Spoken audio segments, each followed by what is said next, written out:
Terrorism का मतलब ये है कि आप इनोसेंट लोगों को खाते खाते खेलते खेलते मारते हैं। हम लोग फक्र फील करते हैं अपनी सरकार को और अपने प्राइम मिनिस्टर को कि उन्होंने इसका जवाब दिया है और आगे भी जवाब देना पड़ेगा तो देंगे। ये रिटाइलेशन तो बहुत जरूरी था क्योंकि उनको ये सबक सिखाना बहुत जरूरी है, उनके हौसलों को परस्त करना बहुत जरूरी है। There is no army, no navy, no air force better than our forces. और अब पता लगेगा why we are the best. लड़ाई, वार और युद्ध किसी भी इंसान को पसंद नहीं, अगर वो इंसान है। किसी भी देश को, किसी भी नेशन को ये बात पसंद नहीं कि टेररिज्म हो। टेररिज्म का मतलब ये है कि आप इनोसेंट लोगों को खाते खाते खेलते खेलते मारते हैं। ये तो एक इंसानियत के खिलाफ ही बात हुई। तो ये जो युद्ध शुरू हुआ है ये इंसानियत के खिलाफ की जो हरकतें करते हैं वो मैं समझता हूं कि बहुत एक वीरता का कदम है हमारे देश के प्रति, देश से।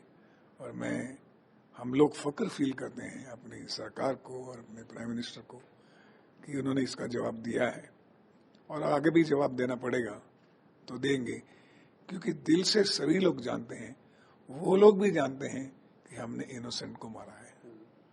तो वो युद्ध ना हुआ, वो कायरता हुई, वो टेररिज्म। हैवानियत के खिलाफ इंसानियत की लड़ाई है, ये युद्ध नहीं है। ये हैवानों के खिलाफ जो है ना, वो इंसान जो ह्यूमैनिटी को समझते हैं।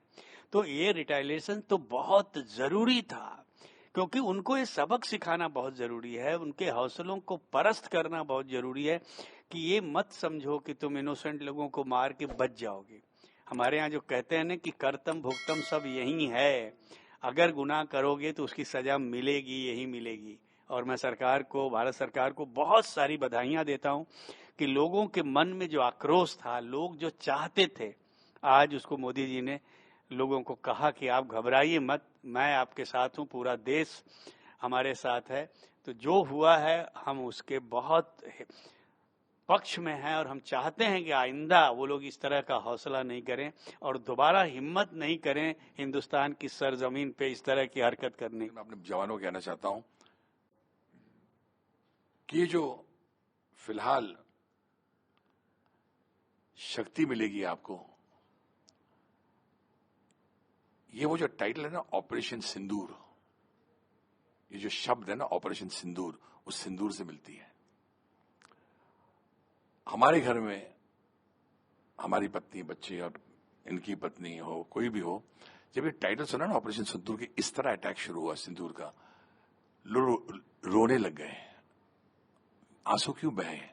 क्योंकि जिस लड़की का जो पति, जिसकी जेब में शायद 2000 रुपए भी नहीं होंगे उस वक्त, या 3000 रुपए होंगे, भेलपूरी खा रहा होगा, चने खा रहा होगा, अपनी बीवी के साथ, पत्नी के साथ पहलगाम के नजारे देख रहा था, उस वक्त उसका सुहाग मिटा। आज एक लड़की ने लिखा भी इंस्टाग्राम पे कि thank you honourable prime minister Modi ji, जिसका पति चला गया है, थैंक यू कि आपने हमारी सुनी और मेरे पति को ऊपर से शांति मिल रही है। अभी मैं ज्यादा बोलूंगा तो मुझे रोना आ जाएगा, लेकिन इतना कहूंगा अपने वीर जवानों के लिए कि ईस्ट और west, our Indian army is the best. There is no army, no navy, no air force better than our forces. और अब पता लगेगा why we are the best. God bless Narendra Modi ji, God bless India. जय हिंद, जय भारत।